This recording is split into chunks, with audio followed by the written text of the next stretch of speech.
Most laws aren't traps. They just assume your life never wobbles. That assumption does a lot of damage.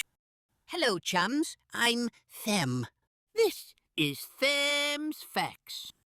Today's list is about systems that work perfectly, as long as you're boring, solvent, and never have a bad month.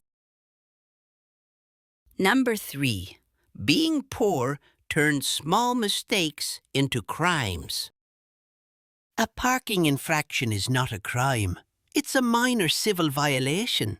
The system assumes you'll resolve it quickly, because most people can. You paid the ticket, you move on. Now change one variable. You can't pay this week. The ticket becomes a late fee.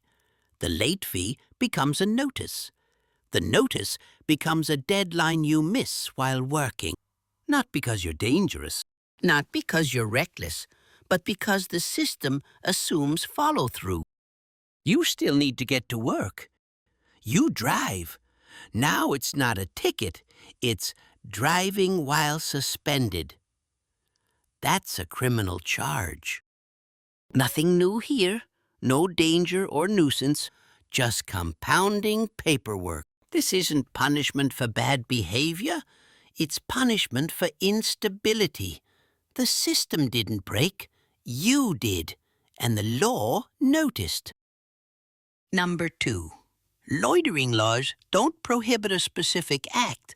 They authorize a judgment. Most are written broadly.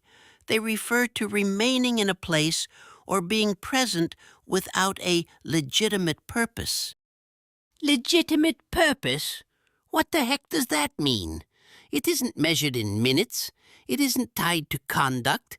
It's inferred from context. So purpose is assumed, not demonstrated. Waiting for a friend looks purposeful.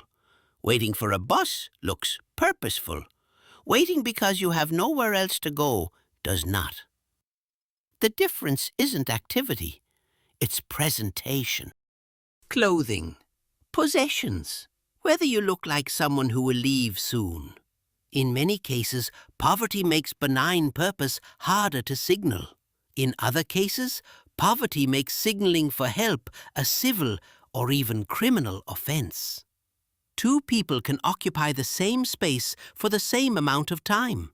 Neither causes harm.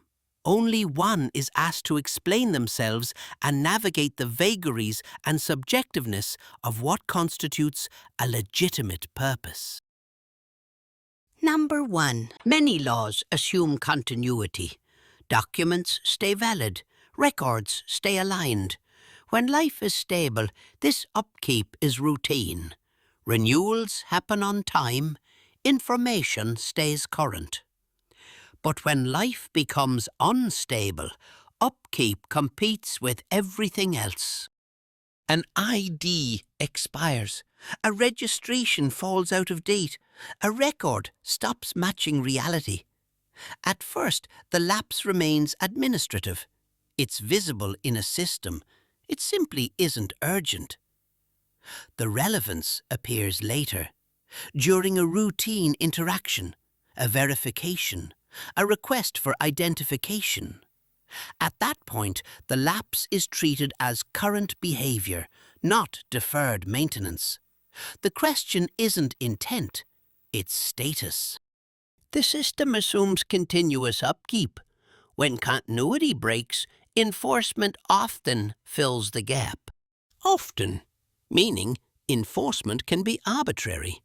As with loitering and other nuisance bylaws, enforcement tends to disproportionately fall upon the poor and marginalized, which tends to compound the problem.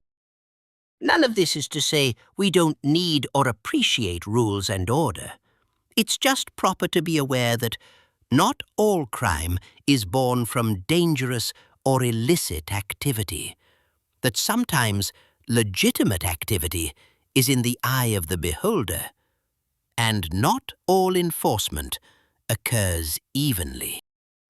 That was Them's Facts. You now know more than you did before. See you in the next one. Flatten the like button, whisper to subscribe, Tickle the notification bell. Agitate the algorithm. I'll be waiting.